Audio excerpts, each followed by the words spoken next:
안녕하세요. 반갑습니다. 비트코인 뉴스 팡입니다. 2020년 7월 17일 비트코인 뉴스 전해드리도록 하겠습니다. 도움이 되신다면 좋아요, 구독, 댓글 달아주시면 감사하겠습니다.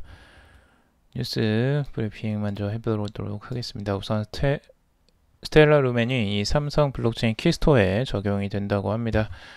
XML 스텔라 루멘의 가격 회복은 아직까지는 글쎄다라고 하는데 그 가격까지 같이 한번 살펴보도록 하고요. 그리고 오바마, 빌 게이츠 등 트위터 계정 대거 해킹당해서 암호화폐 스캠에 노출되었다라는 소식이 있습니다. 그리고 유럽 리서치 기관 디파이가 2030년 1조 달러대의 성장을 전망한다라는 기사가 있습니다. 그리고 이더리움 단기 조정 거시 전망은 긍정적이다라는 기사가 있고요. 그리고 바이낸스 3주년 기념 온라인 컨퍼런스를 개최한다라는 소식도 있습니다. 그리고 코로나 사태로 미 정치권 암호화폐 규제 기조 변화 분위기가 있다라는 소식이 있습니다. 자, 첫 번째 소식부터 보도록 하겠습니다. 스텔라 루멘 지금 시가총액 14위에 해당되는 코인인데요. 지금 네트워크 개발을 지원하는 이 비영리 단체인 스텔라 개발재단이 이 삼성 블록체인 키스토어에 스텔라 네트워크를 적용한다라고 발표를 했습니다. 경제 전문지 포브스는 이 스텔라 네트워크가 삼성 블록체인 키스토어에 적용될 경우 삼성 기기 사용자들은 이 스텔라 블록체인 지갑과 연동된 프라이빗 키를 안전하게 보관할 수 있을 것이다 라고 보고 있습니다. 덕분에 블록체인 사용자들 이 프라이빗 키 관리의 보안 문제를 해결할 수 있을 것이다 라고 보도를 했습니다. 실제로 프라이빗 키 관리의 안전성과 이 사용자 친화 부분은 블록체인 커뮤니티가 더 넓은 테크 시장의 사용자들에게 관심을 모으기 위해서 해결해야 할 문제 중에 하나로 보고 있는데요. 그동안 컴퓨터나 이 스마트폰, 태블릿 등과 같은 기기에 프라이빗 키를 보관할 경우에 다른 어플리케이션과 프라이빗 키를 공유하면서 보안 문제가 발생했기 때문입니다. 그러나 스텔라 네트워크와 이 삼성 블록체인 키스토어의 통합 덕분에 사용자들은 이 프라이빗 키를 안전하게 관리할 수 있게 됐다라고 보고 있는데요. 또 스텔라 생태계 개발자들은 기존 스텔라 기반 제품과 애플리케이션뿐만 아니라 삼성 갤럭시 스마트폰용 블록체인 앱도 개발할 수 있다라고 보고 있습니다. 이 스텔라 개발 재단 이 드널 CEO인 드넬틱스는 이 스텔라 네트워크와 삼성 블록체인 키스토어 통합을 통해서 개발자와 일반 사용자 모두 블록체인 기술의 이점과 함께 프라이빗 안전 보관이라는 이점에 최대한 활용하길 바란다라고 말을 했습니다. 올해 초 스텔라 개발 재단은 암호화폐 지갑 제공업체인 아브라와 이 협력 관계를 체결하고 이 선진국 개인 투자자들의 스텔라 거래 및 저장 서비스와 개발도상국의 뱅킹 서비스를 지원한다고 공식 발표를 했습니다. 그래서 이 소식에 이제 스텔라의 어떤 가격에 얼마나 영향을 미쳤는가를 이제 살펴봤는데요. 가격이 그래도 상승폭이 살짝 나오긴 하고 있습니다. 이 소식 때문인지 유독 지금 다른 알트코인들은 상승하지 못하는 변동성이 별로 없는데 지금 스텔라 루멘만 상위권 코인 중에서 유독 상승세가 나오고 있습니다.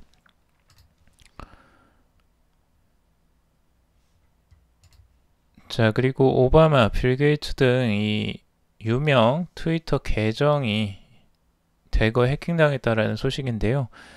이 버락 오바마 전 미국 대통령과 이 빌 게이츠 마이크로소프트 창업자 등 정재계 주요 인사와 이 주요 암호화폐 거래소의 트위터 계정이 대거 해킹당하는 일이 벌어졌다고 합니다. 이 AFP 통신과 CNN 등 외신에 따르면 미국 트위터 이용자 커뮤니티를 중심으로 이 건강을 위한 암호화폐라는 기구와 관련된 비트코인 송금 스캠이 퍼졌다라고 합니다. 이제 공식 계정에는 30분 안에 1,000달러 약 120만 원을 비트코인으로 보내면 이 돈을 2배로 돌려주겠다라는 글이 올라왔는데요. 해킹을 당한 당사자들은 즉시 해당 트윗을 삭제했지만 일부 계정에서는 반복해 업로드된 것으로 알려져 있습니다. 이번 트위터 계정 해킹으로 피해를 입은 주요 인물로는 일론 머스크 이 테슬라 최고 경영자와 그리고 제프 베조스 아마존 CEO 그리고 마이클 블룸버그 전 뉴욕 시장 등이 포함이 되었다고 합니다. 우버와 애플의 공식 트위터와 암호화폐 거래소 바이낸스, 제미니, 코인베이스도 스캠 피해에 노출이 됐다고 합니다. 우리가 알만한 굉장히 유명한 인사들의 이 트위터가 굉장히 많이 지금 다 해킹을 당했고요. 그 해킹을 해서 지금 이제 그 한 게 이 암호화폐 비트코인을 입금을 해주면 이 주소로 입금을 해주면 우리가 2배로 돌려주겠다라는 이런 스캠이 있었습니다. 그런 메시지를 해킹을 한 그런 이제 계정에 그 트위터 글을 올린 거고, 이 글을 이제 확인한 사람들은 바로 내렸지만 이게 계속해서 또 올라오기도 했다고 합니다. 이번 사건으로 피해를 입은 이 암호화폐 거래소 바이낸스의 창펑자오 대표는 해당 링크를 클릭하지 말라고 당부를 했고요. 이 제미니 공동 창업자인 캐머런 윙클보스도 돈을 보내지 말라고 경고를 했습니다.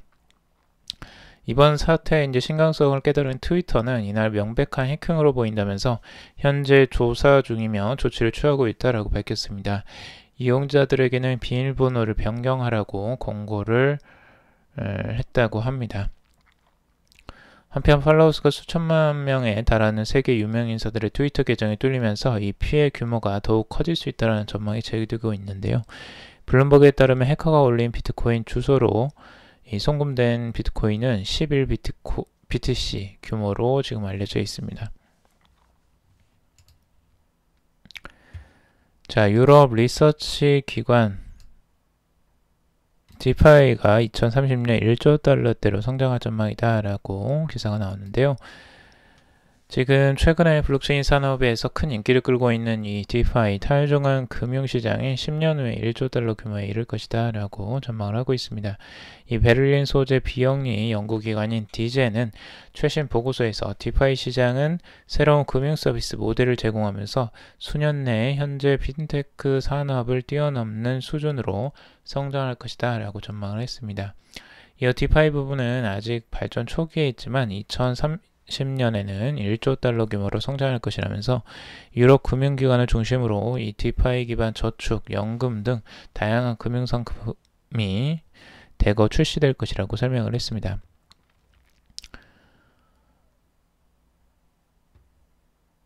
이 디파이 시장조사 업체인 디파이퍼스에 따르면 지난 15일 디파이 생태계 락업 자산 총액은 이 25억 달러를 돌파했고요. 사상 최대치를 경신했다고 합니다. 이 락업된 자산 총량도 사상 최대치에 달한 것으로 확인이 됐다고 합니다. 연구기관은 글로벌 4대 회계법인이 디파이 생태계에서 중요한 역할을 담당할 것이라는 전망도 내놓고 있습니다. 이 제이크 스콧 디젠 공동 설립자는 시장이 성장함에 따라 이 회계감사, 규정 이행 확인 등 관련 전문 서비스에 대한 필요성이 커질 것이라면서 이 KPMG, EY 그리고 딜로이트, PwC가 전문성을 내세워 관련 시장을 선점할 것이다 라고 말을 하고 있습니다.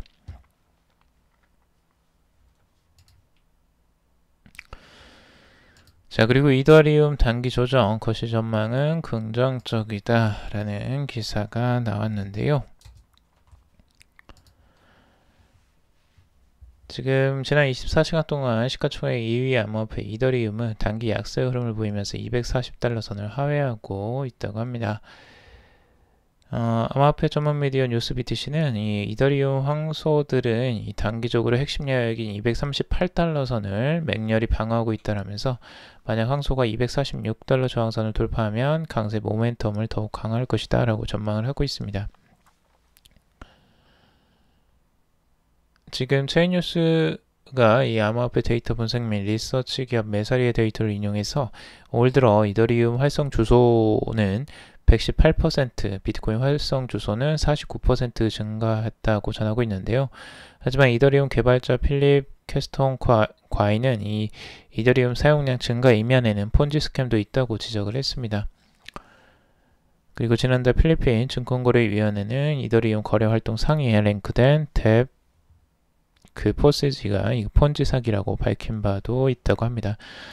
그 이더리움은 좋은 데 사용되고 막 사기에도 사용되고 뭐 스캠에도 사용되고 여러 가지 지금 이제 사용처가 그 다양하다 보니까 지금 이런 현상들이 좀 일어나는 것 같습니다. 자, 그리고 바이낸스 3주년 기념 온라인 컨퍼런스를 개최한다라는 소식인데요. 이 사업 확장을 이어갈 것이라고 합니다. 바이낸스가 창립 3주년을 맞아 온라인 컨퍼런스를 개최했습니다. 이 자리에서 이제 바이낸스는 중동 및 북아프리카 진출 계획과 바이낸스 카드 출시 일정을 공개했는데요. 이 돈 탭스콧 등 이 업계 유명 인사들의 키노트 발표도 있었는데 이들은 업계 전망을 긍정적으로 평가를 했다고 합니다. 지난 14일 날 바이낸스가 차트를 넘어선 가상 컨퍼런스를 개최했는데 이번 컨퍼런스는 이 화상회의 툴을 이용한 이 웨비나 형식으로 진행이 됐습니다. 컨퍼런스에서 바이낸스는 향후 중동과 북아프리카 지역으로 사업을 확장하겠다라고 밝혔고 현재 전문가인 오마르 라임을 지역 이사로 영입을 했다고 합니다. 그리고 진차오 이 바이낸스 최고 전략 책임자는 중동 및 북아프리카 지역은 이 블록체인의 수용도가 높고 이 정부 및 규제기관의 주도로 블록체인 실적용 사례를 만들고 있다라고 말을 하고 있습니다. 차오는 인프라 지원을 포함한 이 가시적 자원과 서비스를 제공해 블록체인 생태계 성장의 기폭제가 될 것이다 라고 덧붙이고 있습니다. 그리고 암호화폐가 결제가 가능한 이 실물 카드인 바이낸스 카드의 구체적인 출시 계획도 밝혔는데요. 우선적으로 유럽 연합 국가들과 영국에서 출시될 예정이고 프랑스와 스페인에서 가장 먼저 사용할 수 있다고 합니다. 바이낸스 카드 사용자는 이 거래소에서 애치해둔 암호화폐를 카드 결제에 사용할 수가 있는데 지원하는 암호화폐는 비트코인과 바이낸스 코인, 바이낸스 USD 그리고 스와이프 등 4종이라고 합니다. 최근 바이낸스 인수를 진행하는 이 스와이프 플랫폼을 사용해 결제를 지원한다고 하는데요. 스와이프는 결제 당시 시세에 맞춰서 사용자의 암호화폐를 법정 화폐로 교환해 준다고 합니다. 이 창풍작업 바이낸스 CEO는 실물 카드를 출시함으로써 암호화폐를 거래 및 실사용을 촉진할 수 있다라고 하면서 더욱 원활한 암호화폐 사용이 가능해질 것으로 기대를 하고 있습니다. 그리고 이날 컨퍼런스에서 이 찰스 호스킨슨 카르다노 설립자 그리고 돈 탭스콧 등 이 블록체인 혁명 저자 등 업계 유명 인사가 패널로 참여를 했는데 이들은 암호화폐 미래에 대해 시간이 걸리지만 결국 긍정적인 방향으로 흘러갈 것이다 라고 입을 모았습니다. 이 탭스콧은 이 페이스북이 리브라를 계속 진행한다면 20억 명 페이스북 사용자가 리브라의 대상이 될 것이다 라고 하면서 이 경우 리브라는 규모에 따라 세계에서 가장 큰 은행이 될 수도 있다 라고 말을 했습니다. 이어 세계에는 이 블록체인 기술로 해결할 수 있는 난제가 많다며 이 범죄에 사용되는 암호화폐는 전체의 1% 뿐이지만 법정화폐는 3% 이상이 범죄에 쓰인다는 점을 알아야 된다 라고 덧붙이고 있습니다. 그리고 호스킨스도 이제 한마디를 했는데요. 하루아침에 수천억 달러가 암호화폐 시장으로 유입될 수는 없다면서 이 간접 투자 혹은 소액 투자 사례가 대부분이라고 말을 했습니다.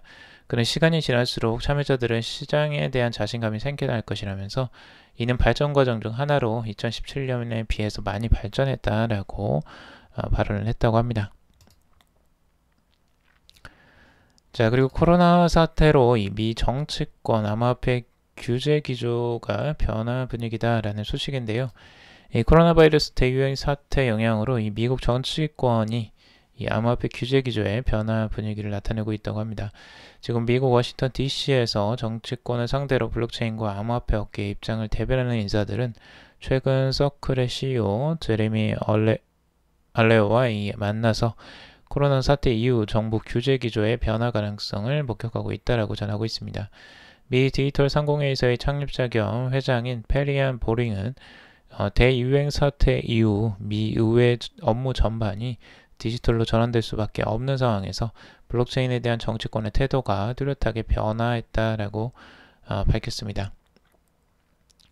그리고 크리스틴 스미스 블록체인 협회 전무는 현재 정책 결정자들 사이에서 통화의 업그레이드 필요성이 제기되고 있고 그것이 발전이라는 점에 의견이 일치하고 있다라고 말을 하고 있습니다. 하지만 최근에 이제 선거 시즌이 이제 다가오면서 대부분 다른 일에는 이제 신경을 못 쓰고 선거에만 지금 집중을 하고 있다라는 비평도 하고 있습니다. 자, 그리고 이제 글로벌 식품 업체인 JM 스모커가 이 IBM 블록체인으로 커피콩을 추적한다라는 소식인데요. 지금 잼, 젤리 등 주력 상품으로 하는 미국의 식품 대기업인 JM 스모커가 이 블록체인 기술로 이 콜롬비아산 커피콩을 추적한다고 합니다. 15일 콜인텔레그래프에 따르면 이 JM 스모커는 블록체인을 사용해서 자사 인기 커피 브랜드 1850 커피의 전 유통 단계를 추적하겠다라고 밝혔는데요. JM 스모커는 농업 공급망의 투명성과 이 지속 가능성을 개선하기 위해 단체 파머 커넥트가 이 땡크 마이 파머를 이용하게 된다라고 합니다. 이 IBM의 블록체인 기술이 적용된 땡크 마이 파머는 커피 원두의 생산부터 유통에 이르는 모든 과정을 블록체인 상에 기록을 합니다.